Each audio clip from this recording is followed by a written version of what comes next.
We have Mary. Mary, how you doing? Very well, thank you. Good morning. Good morning. We have Zeine, looking beautiful as always. Hi, my guys. How you doing? Not bad, I love what you're wearing. It's a nice combo. Oh, thank you so much. House of Vichy's got me as always. Always, always. It is really nice. It's always nice when you have Mary here around. Of course, of course. Always look good. The voice of reason. She knows how to.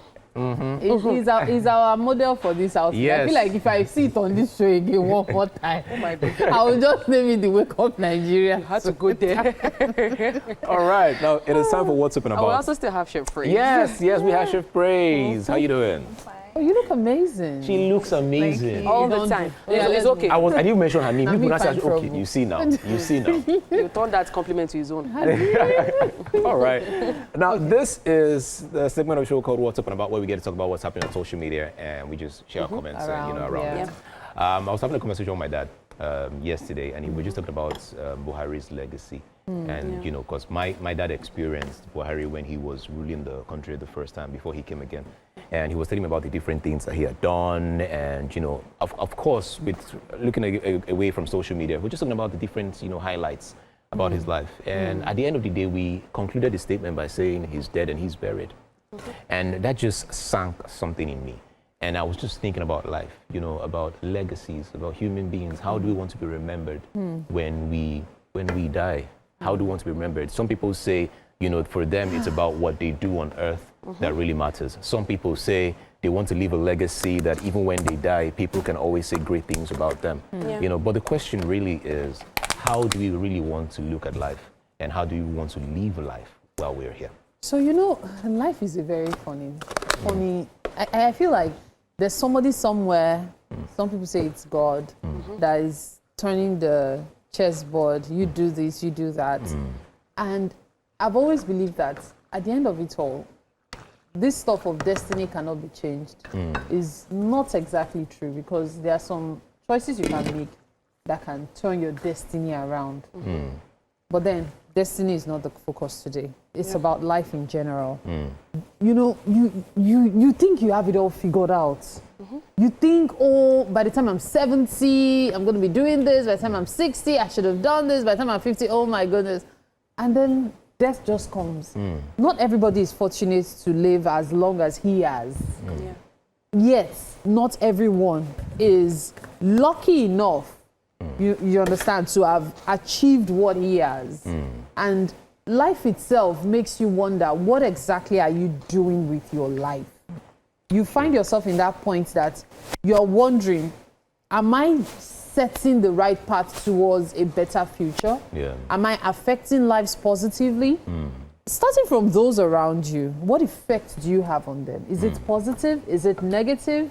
True. It's time for us to look inward and ask ourselves certain questions. Yes. Honestly, I used to have a conversation with someone backstage, Mr. Kashim, one time like that, when I told him that I had a family member that just woke up one morning and I got a call that was at the hospital. And he's actually one of the strongest people I know. Speaking to him the weekend before. And on Tuesday, I'm hearing this person is in a certain hospital at Lekki. I froze. I froze. And I was having a conversation with him, and he said one thing to me, that old age scares him.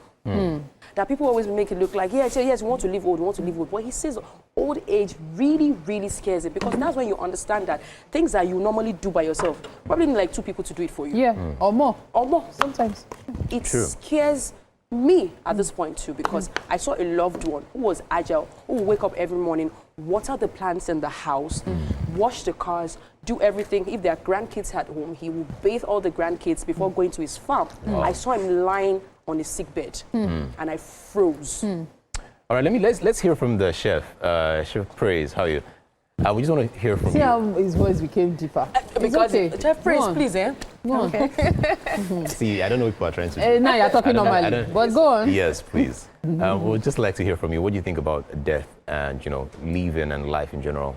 Are you scared of dying anytime soon? Are you scared of death as well? I don't know why I avoid that question. Understandably. It's understandable. Because I don't have an answer for that. Am I scared of it? Am I not? I'm supposed to say I'm not scared. I'm supposed to say I'm scared because I'm scared of dying. Yes. That's as honest as it can be. Yeah, I mean, Yes. I was, yeah, sorry. So just before you go ahead, I was having a conversation with a friend of mine, and two different stories. A young lady who had an issue with her mom. She wanted to study in a particular country, abroad, but her mother wanted her to go somewhere else. So she wrote the exam, and when the result came out, she failed. She didn't pass the exams. And her mom was like, you say, okay, this is God's will for your life. You are meant to go to the other country, not that one. She got really upset. I had a conversation with a friend of hers, like she's tired of life. She doesn't want to go there. And her friend was like, you know what, we'll talk about it tomorrow morning. That night, she took her own life. Took some drugs and then that was the end. Now, you can imagine her friend who was saying, you know what, let's talk about it tomorrow morning. Would have probably now started talking to herself to say, if I had known, maybe I would have had that conversation with her the night before. And that person, if you happen to be in that situation right now, should know that you are not to blame. You have no control over people's decisions, over their choices. Yes. And the fact is, when you put something till tomorrow, it's because you quite simply do not have the time to do it at that point. Yes. So whatever the result is not your fault. And I'm saying this to myself as well, because this just reminded me of something poignant. So, you know the solace calls I do now, reach out to loved ones. Now, somebody sent me a request that I should wish somebody a happy birthday. Unfortunately, I couldn't reach the person in time. So by the time I was trying to ring the person up, no answer. I figured, okay, maybe it was not available, and then I moved on. A week after the birthday, the person who made the request sent me a DM and said, I begged you to make this call, you did not. Now, the man died yesterday. Oh, wow. I felt bad for months until I told myself that it wasn't my fault. You had no I control tried my over that. best. I had no control over the event. Yes. Well, now, okay, speaking of legacy, And that's life. I also want to add this. I have realized that over the years, people would always judge you based on how you live the later part of your life over how you actually start your life. If you were a terrible person at a very young age and at some point you live a very good life and you're good to people, most people would always remember that good side of you over how you actually started your life. The reason why I'm saying this is because I know that there are people watching right now, and you're probably wondering what is the best turn to take, what is the best step to take moving forward. Just be good. It's not about religion, it's not about spirituality, it's not about your culture. Do good. And doing good is, because some people say it's relative, what is really good, but we all know what good is. Say hello, say love someone, call someone, care for someone, be there for someone. You no never matter can how tell. good or bad you live your life, death is certain. Just keep that at the back of your mind. We need to take a break. You're watching Wake Up Nigeria. Stay with us. We'll be right back on the other side of the hour. Boom.